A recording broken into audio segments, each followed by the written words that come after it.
Hello everyone, welcome to my YouTube channel chemistry with Abhishek Ranjan.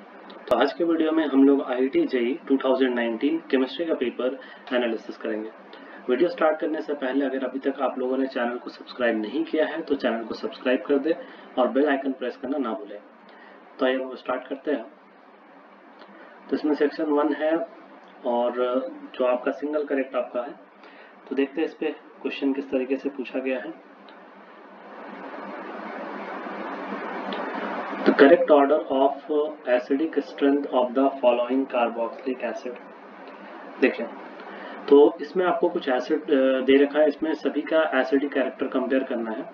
तो आप क्या करो कि जितने भी H है पहले आप उसे रिमूव कर दो।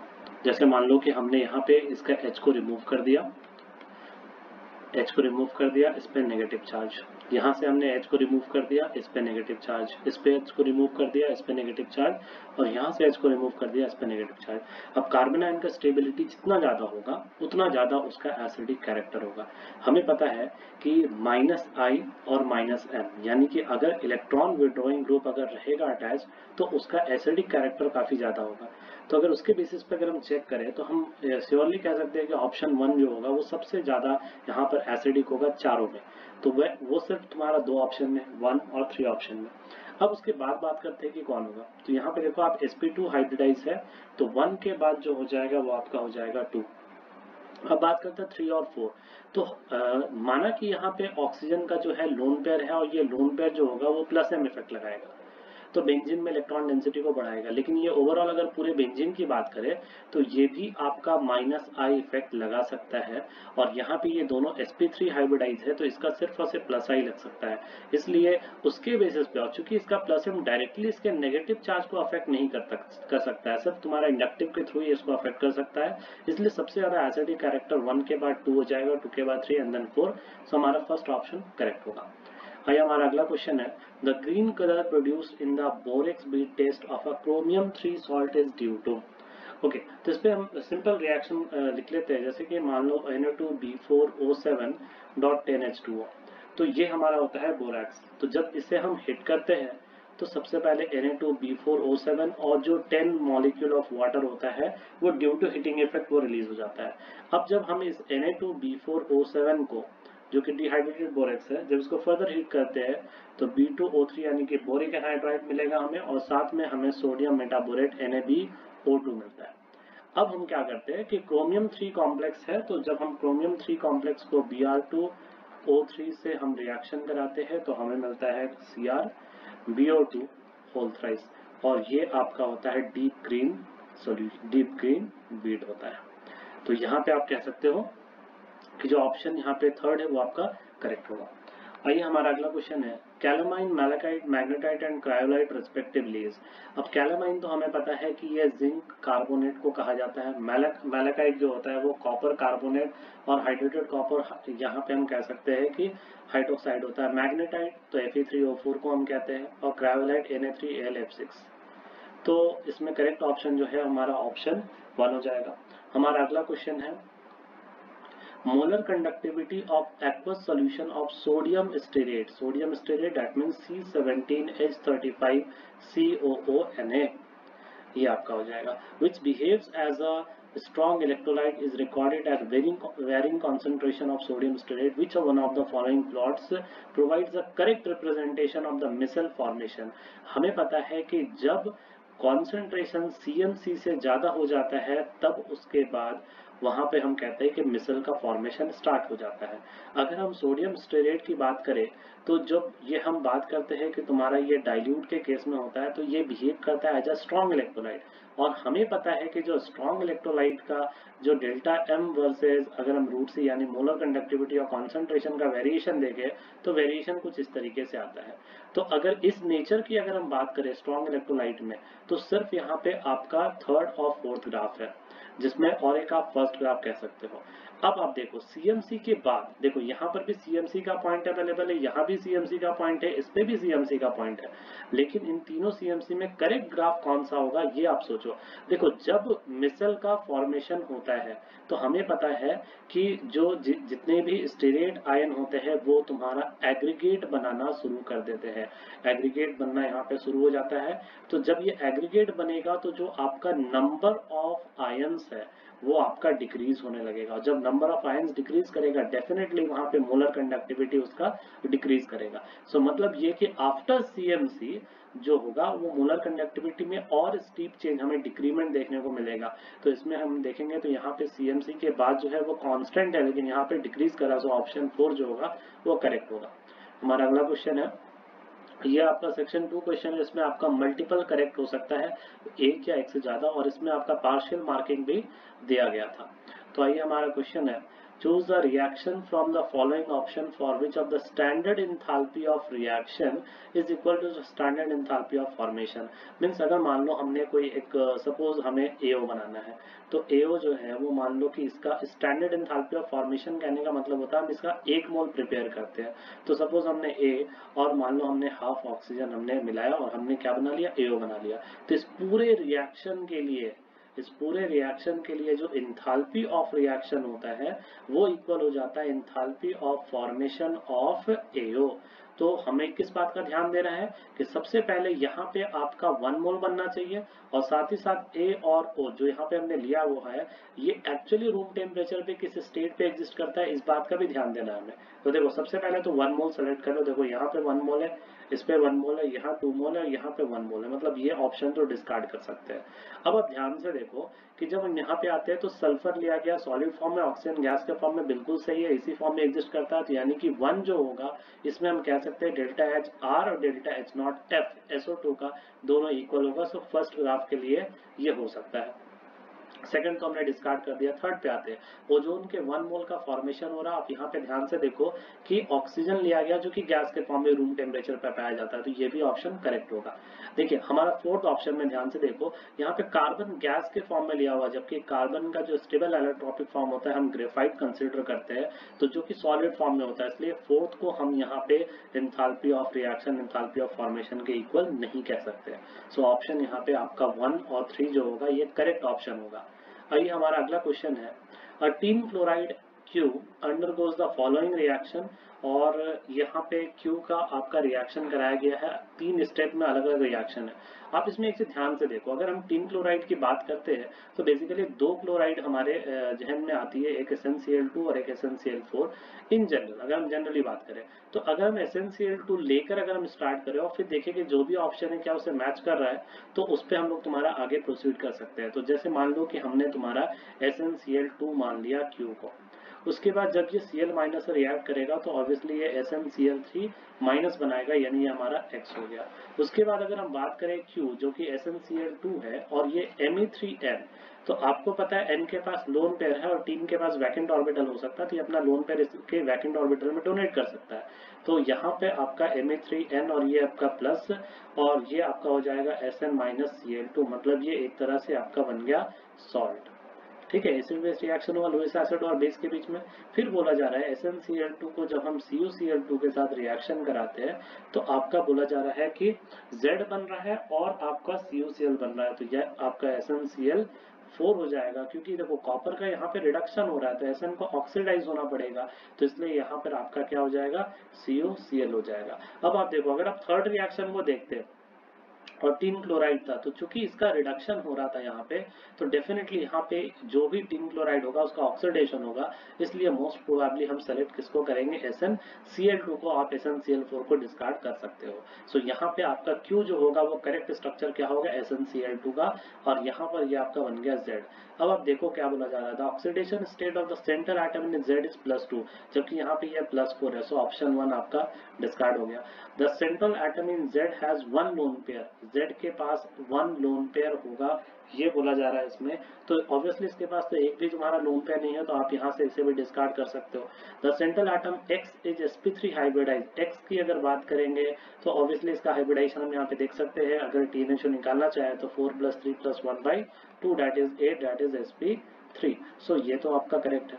There is a coordinate bond in y, obviously यहाँ पे कोऑर्डिनेट बॉन्ड दिया हुआ है तुम्हारा, तो इसलिए y भी आपका करेक्ट होगा, यानी कि 3 और 4 आपका ऑप्शन करेक्ट होगा। आइए हमारा अगला क्वेश्चन है, इन द डीके प्रोसेस 23892, और यहाँ पे एक्चुअली आप इसको यूरेनियम यहाँ पे कंसिडर कर सकते हो, और उसके बाद बोला जा रहा है कि इसमें x1 का लॉस हो रहा है 23490 बन रहा है। आप ध्यान से देखो कि जो मास है वो 4 यूनिट से घट रहा है, और जो यहाँ पर एटॉमिक नंबर है वो 2 यूनिट से घट रहा है, तो डेफिनेटली यहाँ पे जो आपका x1 होगा वो क्या होगा, अल्फा पार्टिकल होगा, क्योंकि अल्फा पार्टिकल का ही अगर हम बात करें तो उसमें आपका क्या होगा कि मास जो है वो आपका 4 यूनिट से घट जाता है, और आपका एटॉमिक नंबर जो है वो आपका 2 यूनिट से घट जाता है, तो यानी कि आप यहाँ पे कह सकते हो ये अल्फा पार्टिकल होगा। उसके बाद देखो क्या बोला जा रहा है, फिर x2 पार्टिकल निकल रहा है और ये बन रहा है। ध्यान से देखो, मास कांस्टेंट है लेकिन एटॉमिक नंबर जो है वो 1 से इंक्रीज कर गया है, तो डेफिनेटली हम यहाँ पे कह सकते हैं कि ये जो x2 पार्टिकल होगा वो x2 पार्टिकल यहाँ पे क्या हो सकता है, तो हम कह सकते हैं बीटा 0-1, यानी कि ये बीटा पार्टिकल हो सकता है। सेम उसी तरह से अगर हम यहाँ पे Pa और Z की बात करें तो देखो मास वही रह जा रहा है, लेकिन यहाँ पे इसके बारे में कुछ भी मेंशन नहीं किया है कि यहाँ पे क्या होगा। तो यहाँ पे देखो आप ध्यान से, प्रोटेक्टनियम है और यहाँ पे आपको 234 बोला जा रहा है, तो x1 यहाँ पे क्या हो सकता है कि तुम्हारा यहाँ पे z का फॉर्मेशन हो जाए। तो अगर मान लो हमने यहाँ पे अगर बीटा पार्टिकल लिया x3 को, अगर x3 को अगर हम बीटा पार्टिकल लेते हैं तो यहाँ पे 91 की जगह ये क्या आ जाएगा, 90 हो जाएगा, ठीक है। और जब ये तुम्हारा 90 हो जाएगा तो अब देखो यहाँ पे चूंकि बीटा -1 ले रहे हैं, सो यहाँ पर हम इसके जगह पे क्या बोल सकते हैं कि जो इसका एटॉमिक नंबर होना चाहिए यहाँ पे 1 से घट रहा है, मतलब ये कि हम यहाँ पे अगर 92 कर दे, अगर इसे 92 कर दे तो 92 में -1 घटेगा तो ये 91 यहाँ पे आ सकता है। तो मतलब ये कि यहाँ पे z जो हो जाएगा 92 और 234। अब देखो उसके बाद बोला जा रहा है -x4 और 90 और यहाँ पे 230। तो अब देखो ध्यान से, यहाँ से फिर से एक अल्फा पार्टिकल्स का दोबारा एमिशन हो रहा है, मतलब x4 अगेन एक क्या है, अल्फा पार्टिकल है। अब आप देखो यहाँ पे ध्यान से क्या कहा जा रहा है, z is an isotope of uranium. अब देखो यहाँ पे 92 था, ये भी 92 था, ये 230 है, 234, तो ऑप्शन 1 तो हम कह सकते हैं बिल्कुल सही है क्योंकि एटॉमिक नंबर सेम है, तो हम यहाँ पे आइसोटॉप कह सकते हैं। उसके बाद अगला है x1 will deflect toward negative charge plate. देखो x1 जो था वो अल्फा पार्टिकल था, अब अल्फा पार्टिकल ऑब्वियसली क्या है, पॉजिटिवली चार्ज पार्टिकल है, हीलियम 2 प्लस पार्टिकल है, तो ये किधर की तरफ भागेगा, नेगेटिव प्लेट की तरफ जाएगा, तो इसलिए सेकंड स्टेटमेंट भी करेक्ट है। हमारा अगला स्टेटमेंट है x3 is gamma ray. Obviously x3 यहाँ पे बीटा पार्टिकल हमने कहा, तो इसलिए ये तो ऑप्शन डिस्कार्ड कर दो। यहाँ पे x2 इज बीटा माइनस, तो x2 को हमने यहाँ तो देख ही रखा है, बीटा माइनस पार्टिकल है, तो ये स्टेटमेंट आपका करेक्ट है। सो करेक्ट आंसर हो जाएगा 1, 2 एंड 4। उसके बाद आते हैं, हमारा अगला क्वेश्चन है, Which of the following statement is are correct regarding the root mean square speed of the molecule of a gas at equilibrium, URMS। तो URMS का हम जनरल एक्सप्रेशन क्या लिखते हैं, हम लिखते हैं 3RT/m। अब देखो यहाँ पे अगर आप देख सकते हो तो URMS जो है वो directly proportional to root under T है, और आपका inversely proportional to root under M. अब वो क्या बोल रहा है, E average at a given temperature does not depend on its molecular mass। E average यहाँ पे क्या होगा, काइनेटिक एनर्जी होगा, तो जो आपका काइनेटिक एनर्जी है ऑब्वियसली वो मोलर मास पे डिपेंड नहीं करता है। सो यहाँ पर आप 8 में ऑप्शन 1 को आप बिल्कुल कह सकते हो सही है। URMS is inversely proportional to the square root of the molar mass. तो ऑब्वियसली यहाँ पे तो हम देख सकते हैं इनवर्स रिलेशन होता है तुम्हारा, तो ये भी सही है। URMS is double when the temperature increase 4 time. अब देखो यहाँ पे टेम्परेचर T है, जब आप इसको 4T कर दोगे और यू डैश कर दोगे तो ऑब्वियसली यू डैश जो होगा वो 2√2 आ जाएगा, यानी कि 2 टाइम्स जो हो जाएगा, आप कह सकते हो कि आपका यू डैश जो हो जाएगा वो 2 टाइम्स आपका इंक्रीज कर जाएगा जब आप टेम्परेचर को 4 टाइम्स इंक्रीज करते हो, यानी थर्ड स्टेटमेंट भी करेक्ट है। बोला जा रहा है ई average is double when its temperature is increase 4 times. Obviously अगर टेम्परेचर को 4 टाइम्स इंक्रीज करेंगे तो ई एवरेज भी 4 टाइम्स बढ़ जाएगा, क्योंकि हमें पता है कि जो काइनेटिक एनर्जी होता है वो हम 3/2 kT हम लिखते हैं एक मॉलिक्यूल के लिए, और अगर हम मान लो कि एक मोल गैस के लिए लिखे तो हम 3/2 RT लिखते हैं, तो दोनों ही केस में टेम्परेचर का डायरेक्टली प्रोपोर्शनल होता है। So option 1, 2, 3 will be the correct option.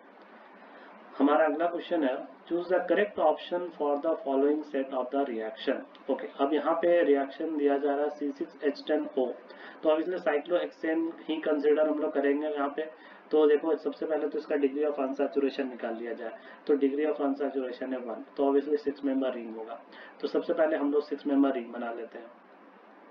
अब देखो उसमें एक OH है तो मतलब हमने यहाँ पे लगा दिया OH ग्रुप। अब उसको बोला जा रहा है MEMGBr और हाइड्रोलिसिस कर रहे हैं। तो जब आप MEMGBr और हाइड्रोलिसिस कराओगे तो आप क्या लिख सकते हो, DU1 है यहाँ पे, C6H12 है। तो आप यहाँ पे ध्यान से देखो 6 के कॉरस्पॉन्डिंग जो है वो आपका 14 होना चाहिए। सो यहाँ पे सॉरी DU2 हो जाएगा, और अगर DU2 हो जाएगा तो एक रिंग हो जाएगा, और एक आप क्या कर सकते हो यहाँ पे डबल बॉन्ड लिख सकते हो यहाँ पे।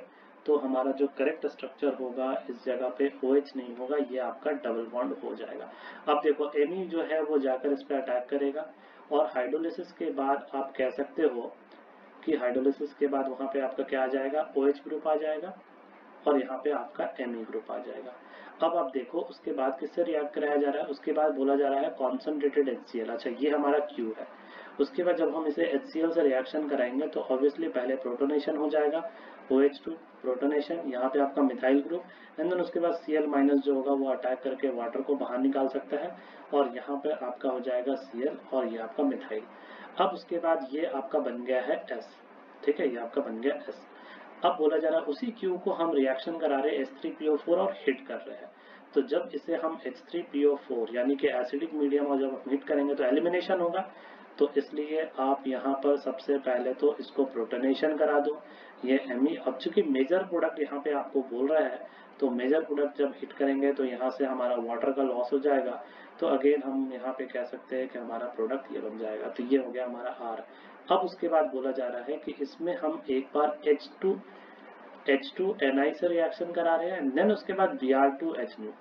तो आप देखो ध्यान से, जब H2Ni से करोगे तो यहाँ पे तो ये आपका डबल बॉन्ड हट जाएगा, और जब Br2 तो ब्रोमिनेशन कराएंगे तो ऑब्वियसली 3 डिग्री मेजर होगा, तो यहाँ पे आपका Br लग जाएगा। तो ये तो बन गया आपका, ठीक है, T। अब उसके बाद आप देखो इसी R में जब हम HBr ऐड करेंगे, और आप देखो देखो ध्यान से, बेंजोइल पेरोक्साइड यानी कि पेरोक्साइड ले रहे हैं तो पेरोक्साइड इफेक्ट लगेगा, और पेरोक्साइड इफेक्ट के कारण एंटी मार्कोनिकॉप्स एडिशन हो जाएगा, और आपका ब्रोमीन का एडिशन यहाँ पे हो जाएगा। तो ये आपका हो गया U। तो हमारे पास सारा प्रोडक्ट आ गया। आप देख लो इसमें करेक्ट ऑप्शन कौन सा हो जाएगा। तो सबसे पहले बोला जा रहा है S जो है वो Cl और मिथाइल वाला है, तो S हमारा ये है, तो S तो सही दे रहा है बच्चे, और U तुम्हारा, तो U भी तुम्हारा सही है, तो करेक्ट ऑप्शन 1 तो होगा। उसके बाद बोला जा रहा है सेकंड ऑप्शन, आप देखो CH3Br यहाँ पे लगा हुआ, बिल्कुल हमने वही निकाला, ये देखो U, और T बोला जा रहा है CH3 और Br, तो ये भी हमारा सही है, यानी कि हमारा सेकंड जो है वो भी करेक्ट है। उसके बाद U और S का कॉम्बिनेशन है, तो ऑब्वियसली जब हमने फर्स्ट ऑप्शन सेलेक्ट कर लिया तो ये तो नहीं हो सकता। S और T का कॉम्बिनेशन एक बार चेक कर लेते हैं, तो S तो तुम्हारा गलत आ रहा है, तो 3 और 4 डिस्कार्ड करोगे, तो हमारा ऑप्शन 1 और 2 करेक्ट होगा। आइए हमारा अगला क्वेश्चन है, which of the following statement is are true, oxidation of glucose with bromine water gives glutamic acid. तो ऑब्वियसली ग्लूकोज के एडिशन में हमें ग्लूटामिक एसिड तो नहीं, ग्लूकारिक एसिड मिलता है, इसलिए ऑप्शन 1 जो हो जाएगा वो फॉल्स हो जाएगा। उसके बाद आते हैं, हमारा अगला क्वेश्चन है, hydrolysis of sucrose gives dextrorotatory. Obviously जब आप सुक्रोज का हाइड्रोलिसिस करते हो तो हाइड्रोलिसिस के बाद ये आपको क्या मिलता है, तो यहाँ पे आपको अल्फा डी ग्लूकोज मिलता है, और साथ ही साथ आप यहाँ पे बोलते हो कि आपको फ्रक्टोज मिलता है। तो जो फ्रक्टोज आपको यहाँ पे मिलता है, ग्लूकोज प्लस फ्रक्टोज, ये फ्रक्टोज क्या होता है आपका एल फ्रक्टोज, लेवोरोटेटरी यहाँ पे नेचर का होता है basically. Alpha D glucose alpha D fructose होता है, लेकिन ये जो फ्रक्टोज होता है वो आपका लेवोरोटेटरी होता है, ये आपका डेक्स्ट्रोरोटेटरी होता है। तो इसलिए ये स्टेटमेंट बिल्कुल करेक्ट है। अगला क्वेश्चन है, the 2 6 member cyclic hemiacetals form D plus glucose are called anomers. देखो जब हम ग्लूकोज का स्ट्रक्चर बनाते हैं साइक्लिक फॉर्म में, तो हम यहाँ पे देखते हैं कुछ इस तरीके से स्ट्रक्चर आता है। तो ये आपका एक OH ग्रुप H, और ये जब आपका OH ग्रुप या इस पोजीशन में जिसे हम एनोमेरिक कार्बन कहते हैं ऊपर होता है, तो हम उसे कहते हैं ये बीटा हो जाएगा। और जस्ट इसका एक इसी एनोमेरिक कार्बन पे जब हम लोग OH को नीचे बना देते हैं तो इसे हम अल्फा डिग्लूकोज कहते हैं, ठीक है। और बाकी सारा कॉन्फ़िगरेशन आपका बिल्कुल एज इट इज रहता है, तो इसलिए हम कहते हैं ये दोनों जो आपका स्ट्रक्चर होता है वो दोनों स्ट्रक्चर आपका क्या होता है, एनोमर्स होता है, क्योंकि इस एनोमेरिक कार्बन के अबाउट एक चेंज हमें देखने को मिलता है। तो इसलिए ऑप्शन 3 भी आपका करेक्ट होगा। सो 2 और 3 तो आपका करेक्ट है। Monosaccharide can not be hydrolyse, obviously उसका डेफिनेशन यही होता है, ठीक है। मोनोसैकेराइड दैट मींस जिसका हाइड्रोलाइसिस ना हो, वो सिंपलेस्ट हाइड्रेट, वो सिंपलेस्ट कार्बोहाइड्रेट होता है, जैसे कि ग्लिसरॉल्डिहाइड हो गया, ग्लूकोज हो गया, फ्रक्टोज हो गया। सो इसलिए इन्हें हम तुम्हारा फर्दर हाइड्रोलाइज नहीं कर सकते। सो ऑप्शन 4 भी करेक्ट है। So 2, 3, 4 will be the correct option. और next question is fusion of MnO2 with KOH in presence of O2 produces a salt W। तो आप इसका सिंपल रिएक्शन लिख लो। MnO2 है और इससे हम रिएक्ट करा रहे हैं KOH के रेस्पेक्ट में और प्लस O2। तो क्या बनता है भाई, स्टैंडर्ड रिएक्शन है K2MnO4, ये आपका हो गया W। अब बोला जा रहा है कि जब इसका हम ऑक्सीडेशन करा रहे हैं, जब इसका हम ऑक्सीडेशन कराते हैं तो ऑब्वियसली KMnO4 आपका बनता है, ये आपका हो गया X। अब ये बोला जा रहा है कि W में जो ऑक्सीडेशन स्टेट है मैग्नीज का, ठीक है, जो कि +6 है, ये आपका Y हो गया। और यहाँ पे जो मैग्नीज का ऑक्सीडेशन स्टेट है जो कि +7 है, ये आपका Z हो गया। तो Y और Z के अबाउट कौन सा स्टेटमेंट जो है वो करेक्ट हो सकता है। सो हमारा पहला है, in both Y and Z pi bonding occurs between p orbital of oxygen and d orbital of manganese। obviously अगर हम बात करेंगे तो मैग्नीज के पास जो d ऑर्बिटल ही है बॉन्ड बनाने को, और ऑक्सीजन के पास p ऑर्बिटल है। तो क्योंकि चूंकि मैग्नीज के पास d ऑर्बिटल है और ऑक्सीजन के पास p ऑर्बिटल है, तो इनके बीच में ही बॉन्ड बनता है पाई बॉन्ड, p पाई और डी पाई बॉन्ड जिसे हम कहते हैं। तो ये दोनों ही केस में वही है, जो पाई बॉन्ड का फॉर्मेशन हो रहा है ये दोनों केस में बिल्कुल सही है, तो हम इस स्टेटमेंट को करेक्ट कहेंगे। उसके बाद आते हैं हमारा अगला क्वेश्चन। अगला जो स्टेटमेंट है, in aqueous acidic solution Y undergoes disproportionation reaction to give Z and MnO2। तो ये भी स्टेटमेंट जो है वो बिल्कुल करेक्ट है। तो इस स्टेटमेंट में जब हम बात करेंगे तो आप ध्यान से देखो सेकेंड स्टेटमेंट में, तो इसका डिस्प्रोपोर्शनिएशन होता है। तो जैसे कि मान लो Mn+6 है, तो ये डिस्प्रोपोर्शनिएट होके Mn+7 प्लस MnO2 देता है। तो आप ध्यान दो कि यहाँ पर हमने क्या कहा है, Y अंडरगोज डिस्प्रोपोर्शनिएशन, तो ये आपका Y है। देखो आपको Z दे रहा है और साथ में MnO2 आ रहा है, तो ये भी स्टेटमेंट करेक्ट है। Both Y and Z are coloured and have tetrahedral shape. तो ऑब्वियसली ये भी स्टेटमेंट आपका बिल्कुल सही है। दोनों ही आपका क्या है, यहाँ पर कह सकते हो कि कलर सॉल्यूशन है। क्यों कलर सॉल्यूशन है, क्योंकि ये डी ट्रांजिशन करता है और डी ट्रांजिशन के कारण हम कहते हैं कि ये तुम्हारा कलर्ड सॉल्यूशन होता है। और साथ ही साथ जब हम बात करते हैं तुम्हारा इसके शेप की, तो MnO4 माइनस की बात करो तो ऑब्वियसली ये भी टेट्राहेड्रल होता है। बिल्कुल इस तरह का स्ट्रक्चर आपका इसका बनता है, ठीक है। सिमिलरली उसका भी MnO4 2 माइनस का भी स्ट्रक्चर हम बना सकते हैं। तो MnO4 2 माइनस का स्ट्रक्चर आप इस तरह से बना सकते हो। तो यहाँ पर हम देख सकते हैं कि दोनों ही केस में जो स्ट्रक्चर है वो टेट्राहेड्रल है, तो ऑब्वियसली थर्ड स्टेटमेंट भी करेक्ट है। उसके बाद बोला जा रहा है Y is diamagnetic. Obviously X and Y and Z जो दोनों है, ये आपका दोनों ही आपका क्या है, पैरामैग्नेटिक, क्योंकि डी ट्रांजिशन के कारण हम कहते हैं, इसलिए हम इस ऑप्शन को जो है वो डिस्कार्ड कर सकते हैं। सो इसलिए 4 आपका इनकरेक्ट होगा। सो 1, 2, 3 करेक्ट होगा। हमारा अगला क्वेश्चन है, each of the following option contains a set of 4 molecule, identify the option possess permanent dipole moment। permanent dipole moment कहाँ पर होगा, जहाँ पर मॉलिक्यूल अनसिमेट्रिकल नेचर का होगा। तो ऑब्वियसली चारों सेट होना चाहिए। इसमें पहला आप BF3 हटा सकते हो, क्योंकि BF3 सिमेट्रिकल मॉलिक्यूल होता है, नेट डाइपोल मोमेंट 0 होता है, तो फिर अदर ऑप्शन को देखने की जरूरत ही नहीं है। फिर आते हैं हमारा अगला option, NO2 NH3 POCl3 CH3Cl। Option 2 हम सेलेक्ट कर सकते हैं, क्योंकि NO2 का स्ट्रक्चर आपका कुछ बेंट लाइक स्ट्रक्चर होता है, NH3 का आपका पिरामिडल स्ट्रक्चर होता है, उसी तरह से POCl3 की बात कर ले टेट्राहेड्रल स्ट्रक्चर होता है। तो आप देख सकते हो कि सब असिमेट्रिकल स्ट्रक्चर है। अगर मैं इसकी बात कर लूँ तो ये भी आपका अनसिमेट्रिकल स्ट्रक्चर होता है। तो यहाँ पे सभी में जो डाइपोल मोमेंट है वो नॉन जीरो हो जाएगा। उसके बाद थर्ड स्टेटमेंट में आते हैं। थर्ड में SO2 है, तो SO2 बेसिकली बेंड सेफ है, तो डाइपोल मोमेंट नॉन जीरो होगा। उसके बाद क्लोरोबेंजीन का स्ट्रक्चर दिया हुआ, तो ऑब्वियसली नॉन जीरो होगा। उसके बाद आपका H2SE net dipole moment non zero हो जाएगा। और आपका BrF5, तो BrF5 की अगर हम लोग बात करेंगे तो ये आपका स्क्वायर प्लानर आपका हो जाएगा फ्लोरीन फ्लोरीन और यहाँ पे आपका फ्लोरीन। तो ऑब्वियसली एक तो आपका बच जाएगा, तो यहाँ पर भी नेट डाइपोल मोमेंट जो है वो नॉन जीरो है, इसलिए ऑप्शन 3 भी जो होगा वो सेलेक्ट कर सकते हो। उसके बाद यहाँ पे आप BeCl2 को तो बिल्कुल इस तरह से डिस्कार्ड कर सकते हो, क्योंकि BeCl2 लीनियर शेप होता है, CO2 लीनियर शेप होता है, BCl3 का स्ट्रक्चर बिल्कुल इस तरह से बनेगा। मतलब यहाँ पे तो तीनों का डाइपोल मोमेंट जीरो, ऑब्वियसली इसका नॉन जीरो, लेकिन फिर भी चारों सेट का पूछा तो ऑप्शन 2 और 3 जो होगा वो करेक्ट हमारा ऑप्शन होगा। भाई हमारा अगला क्वेश्चन है, among B2S6, B3N6 total number of molecules पूछ रहा है containing covalent bond between the two atoms of the same kind। तो हम लोग इनका स्ट्रक्चर बना लेते हैं।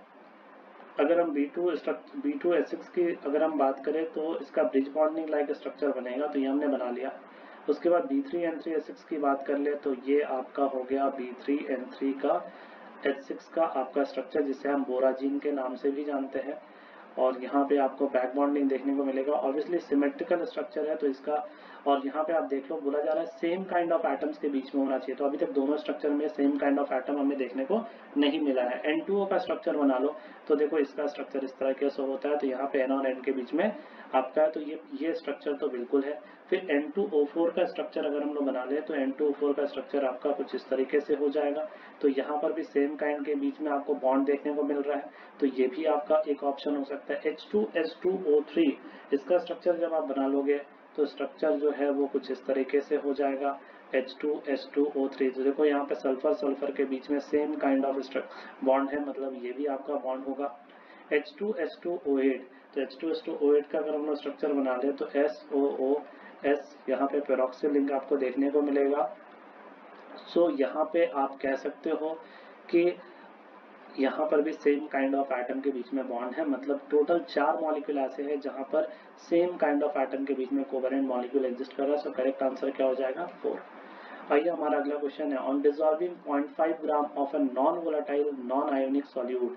ठीक है, तो आपको जो वेपर प्रेशर में डिक्रीमेंट हो रहा है वो 650 से 640 हो रहा है। तो सबसे पहले अगर हम लोग Raoult's law of vapour pressure relative lowering of vapour pressure लगा दे तो P0 माइनस PS/PS उसका मॉडिफाइड फॉर्म में यूज कर रहा हूँ, तो हम लिख सकते हैं number of mole of solute और by number of mole of solvent, ताकि मेरा कैलकुलेशन थोड़ा आसान हो जाए। तो P0 दे रखा है 650 माइनस 640 बाई यहाँ पे आपका 640, number of moles of solute यहाँ पे लिखेंगे तो गिवन मास 0.5, और बाई अगर हम बात करें इसका मोलर मास तो मोलर मास दे रखा है 78। तो मोलर मास यहाँ पे बेंजीन का दे रखा है, हमें मोलर मास फर्स्ट केस में फाइंड करना होगा, तो हमने इसका मोलर मास m मान लिया। उसके बाद कितने में डिसॉल्व किया जा रहा है, 39 ग्राम बेंजीन में इसे डिसॉल्व किया जा रहा है, तो 39 और बाई आपका हो जाएगा ये 78, तो N2 बाई हो गया N1। अब आप ध्यान से देखो यहाँ पे जब हम m का कैलकुलेशन करते हैं तो m की वैल्यू 64 आ जाती है। तो हमने मोलर मास तो फर्स्ट पार्ट में निकाल लिया। अब क्या बोला जा रहा है, तो depression of freezing point means delta की वैल्यू फाइंड करनी है हमें। ठीक है, तो क्या हो जाएगा KF की वैल्यू यहाँ पे दे रखा है, डिप्रेशन कांस्टेंट कितना 5.12 इनटू आप क्या लिखोगे मोलालिटी, तो 0.5 ग्राम डिसॉल्व है, कितने इसका मोलर मास हमने निकाल लिया 64, कितने ग्राम में डिसॉल्व है 39 ग्राम में डिसॉल्व है, तो हमने लिखा 39 इंटू 1000। आप इसे सॉल्व कर लोगे 1.025 आपका हो जाएगा। So up to 2 decimal point लिखा गया है, तो आप 1.02 करेक्ट आंसर आप कह सकते हो इसका हो सकता है। आइए हमारा अगला क्वेश्चन है, बोला जा रहा है केमिकल काइनेटिक्स का ये हमारा सवाल है, और यहाँ पे आपको 4 डाटा गिवन है। इन चारों का आपको क्या क्या फाइंड करना है, हमें फाइंड करना है। ठीक है, इस कॉन्सेंट्रेशन पे हमें देखो रेट का वैल्यू फाइंड करना है, कितना होगा मीन्स y इंटू दिस है, मीन्स y का वैल्यू फाइंड करना, मतलब बेसिकली रेट फाइंड करना है। तो चलो हमने पहले एक जनरल रेट लॉ एक्सप्रेशन लिख दिया, k into a to the power हमने लिख दिया x, b to the power y and c to the power हमने लिख दिया z। अब आप देखो यहाँ पे जो भी रेट की वैल्यू है मैं एक एक डाटा पुट करते जा रहा हूँ। 6 into 10 power minus 5 equals to k into 0.2 to the power x, 0.1 to the power y and यहाँ पे 0.1 टू द पावर z। तो ये हमने फर्स्ट डाटा अभी पुट किया यहाँ पे। ठीक है, ये जो फर्स्ट डाटा था, इस तरह से हम लोग सेकंड डाटा यहाँ पे पुट कर देते हैं। तो 6 into 10 power minus 5 is equals to आपका k into 0.2 to the power x, 0.2 to the power y and 0.1 to the power z। Third data अगर पुट करोगे तो 12 into 10 to the power minus 5 लिख सकते हैं इसको 1.2 को, और यहाँ पे हमने लिख दिया k into 0.2 to the power x, 0.1 to the power y and 0.2 to the power z। इसी तरह हमने फोर्थ इक्वेशन पुट कर दिया, तो ये आपका हो गया फोर्थ इक्वेशन भी। अब आप देखो ध्यान से कि हमें करना क्या है। ये 4 इक्वेशन है और 3 हमें अननोन दिया हुआ है, x y z की वैल्यू हमें फाइंड करनी है। तो सबसे पहले हमने क्या कर दिया, इक्वेशन 1 और 2 को डिवाइड कर दिया। 1 2 को डिवाइड कर दोगे so half to the power y must be equals to half to the power 0 लिख सकते हो, सो y की वैल्यू 0। उसी तरह से हमने 2 को और 3 को डिवाइड कर दिया तो आप यहाँ पे लिख सकते हो, इधर तो हाफ बच जाएगा और ये आपका बच जाएगा half to the power z, तो z की वैल्यू 1 आ गई। अब उसके बाद आप ऐसा करोगे 1 को 4 से डिवाइड कर दो, 1 को 4 से डिवाइड कर दोगे तो इधर आपका 2/3 बच जाएगा टू द पावर x और इधर आपका 2/3 टू द पावर 1, तो यानी कि x की वैल्यू आपकी आ गई 1। अब देखो आप रेट लॉ एक्सप्रेशन क्या लिख सकते हो, तो आपने लिखा r is equals to k into a to the power 1 and b to the power 0 and c to the power 1। ठीक है, अब आप सबसे पहले k की वैल्यू फाइंड कर लो, किसी में भी एक वैल्यू हमने पुट कर लिया यहाँ से, जैसे रेट का हमने फर्स्ट डाटा ही उठा लिया 6 इंटू 10⁻⁵ 6.0 दे रखा है, इज इक्वल्स टू k हमें फाइंड करना है। a का वैल्यू उस समय 0.2 दिया हुआ, 0.2 टू द पावर 1, b तो चलो चला गया, c बच गया 0.1 टू द पावर 1। यहाँ से k का वैल्यू आ गया 3 इंटू 10 टू द पावर -3। अब आप वापस से रेट निकाल लो इन कॉन्सेंट्रेशन के लिए क्या होगा, तो अब हम लोग निकाल लेते हैं रेट, तो k की वैल्यू आ गई हमारे पास -3 into a to the power 0.1 यानी 0.15 to the power 1 into c की वैल्यू दे रखी है 0.15 टू द पावर 1। सो हमने इसे सॉल्व कर लिया और हमारी वैल्यू आ गई 6.75 इंटू 10 टू द पावर -5। सो हमारा करेक्ट आंसर जो हो जाएगा वो हो जाएगा 6.75। आते हैं हमारा नेक्स्ट क्वेश्चन है, for the following reaction the equilibrium constant Kc is this when equal volume of 0.06। अब ध्यान से देखो कि Fe2 प्लस का 0.06 लिया जा रहा है और इसका 0.2 दोनों का इक्वल वॉल्यूम लिया जा रहा है, तो अगर हम Fe+2 का अगर हम पहले न्यू कॉन्सेंट्रेशन निकाल ले तो कितना हो जाएगा 0.06। मान लिया इसका वॉल्यूम V है, दोनों को मिक्स कर दोगे तो वॉल्यूम टोटल 2V हो जाएगा, so new concentration will be 0.03 m। And similarly अगर मैं सल्फाइड आयन की भी अगर कॉन्सेंट्रेशन निकाल लूँ तो हो जाएगा 0.2 इंटू V/2V दैट इज 0.0, ये आपका हो जाएगा 0.1। अब आप देख सकते हो कि ऑब्वियसली S2 माइनस के रेस्पेक्ट में Fe+2 का जो कॉन्सेंट्रेशन है वो काफी कम है।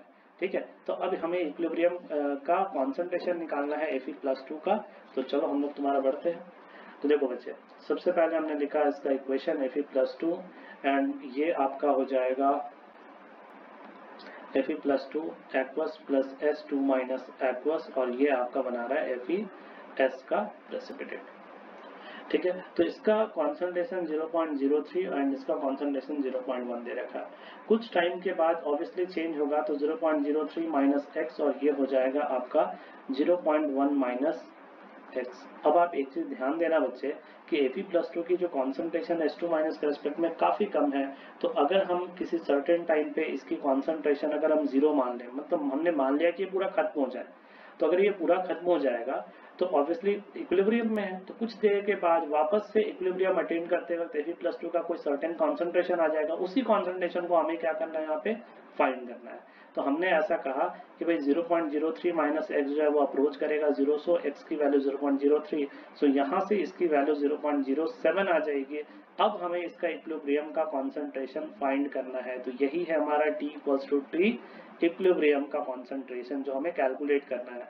सो ये अब हम लोग क्या लिख सकते हैं Kc का एक्सप्रेशन, तो हमने लिख दिया Kc आपका FeS जो कि सॉलिड है, आप इस बात का ध्यान देना, इसका हम लोग ऐसे भी कंसिडर कर लेंगे 1 और बाई आपका हो जाएगा Fe+2 का कॉन्सेंट्रेशन एंड S2 माइनस का कॉन्सेंट्रेशन। तो देखो यहाँ से Kc की वैल्यू दे रखी है, Kc का आपका वैल्यू दे दिया गया है कितना 1.6 into 10 to the power 17 is equals to यहाँ पे आपका Fes का वैल्यू आपका हो जाएगा 1 और बाई यहाँ पे Fe+2 जिसका कॉन्सेंट्रेशन हमें निकालना है, और क्या हो जाएगा और इनटू हो जाएगा आपका S2 माइनस यानी 0.07। तो जब आप यहाँ से Fe+2 का कॉन्सेंट्रेशन फाइंड करते हो तो Fe+2 का जो कॉन्सेंट्रेशन आता है यहाँ से आ जाएगा 8.9 into 10 to the power -17। So correct यहाँ पर आपका y का जो वैल्यू हो जाएगा 8.9 हो जाएगा। आते हमारा नेक्स्ट क्वेश्चन है, at 143 Kelvin the reaction of HCF4 with O2F2 standard reaction है। HCF4 जब आपका O2F2 से रिएक्शन करता है तो आपका HCF6 और प्लस आपका O2 रिलीज करता है। बोला जा रहा है कि Y बना रहा है, xenon फ्लोराइड कंपाउंड।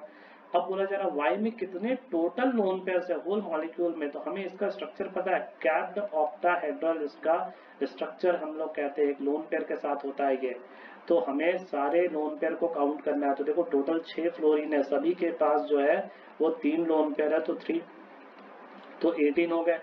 और साथ ही साथ ये तो फ्लोरीन के हो गए, और एक लोन पेयर आपके जेनॉन के है, ठीक है, ये लोन पेयर आपका जेनॉन का हो गया। तो टोटल यहाँ पे आपका जो लोन पेयर हो जाएगा वो हो जाएगा आपका 19। सो करेक्ट यहाँ पे आपका आंसर हो जाएगा क्या, 19। सो y की वैल्यू हो जाएगी 19। हमारा नेक्स्ट क्वेश्चन है, scheme 1 and 2 describe the conversion of P2Q and R2S respectively scheme 3। Okay ठीक है, तो यहाँ पे सबसे पहले Q पहले हम लोग बना लेते हैं कि देख लेते हैं Q क्या बनता है। तो आइए देखते हैं। आपको बोला जा रहा है, हमने लिया है यहाँ पर एक टॉलिन ले लिया है, और इसमें Br2 एक्सेस में हम तुम्हारा ले रहे हैं। तो ये आपका NH2 है, यहाँ पे एक मिस्टेक है, मिसप्रिंट है, यहाँ पे आपका एनिलीन होना चाहिए, ठीक है, स्कीम 1 में आपका एनिलीन होना चाहिए। तो ये आपका हो जाएगा NH2। अब आप देखो इसमें आपको बोला जा रहा है Br2 जो है वो एक्सेस में लिया गया है, और ब्रोमीन वाटर आप कह सकते हो। तो ऑब्वियसली ये क्या बनाता है, तो हमें पता है कि NH2 और हर पोजीशन में आपका Br आकर अटैक करता है। तो ये तो पहला स्टेप हो गया। उसके बाद बोला जा रहा है NaNO2 ले रहे हैं हम लोग। तो NaNO2 जब हम लेंगे तो डाइल्यूटाइजेशन हो जाएगा, और ये आपका हो जाएगा N2+, और ब्रोमीन आपका ऑर्थो पोजीशन के साथ साथ आपका पैरा पोजीशन पे होगा। देन उसके बाद बोला जा रहा है आपको CuCN से रिएक्शन कराया जा रहा है। तो CuCN से जब हम रिएक्शन करा देंगे तो सब्स्टिट्यूशन हो जाएगा, यहाँ पर आपका हो जाएगा CN, और Br तो अभी भी यहाँ पे लगा रहेगा। अब उसके बाद आप देखो आपका हाइड्रोलिसिस कराया जा रहा है। जब आप हाइड्रोलिसिस कराते हो तो साइनाइड जो ग्रुप है वो किस में बदल जाएगा, कार्बोक्सिलिक एसिड में, और ये आपका ब्रोमीन रह जाएगा as it is. And then उसके बाद बोला जा रहा है कि आपको SOCl2 से रिएक्शन कराया जा रहा है। तो SOCl2 से जब आप कराते हो तो COOH जो है वो बदल जाएगा COCl में, और ये आपका ब्रोमीन यहाँ पे लगा रह जाएगा। ये हमारा बन गया फाइनली Q।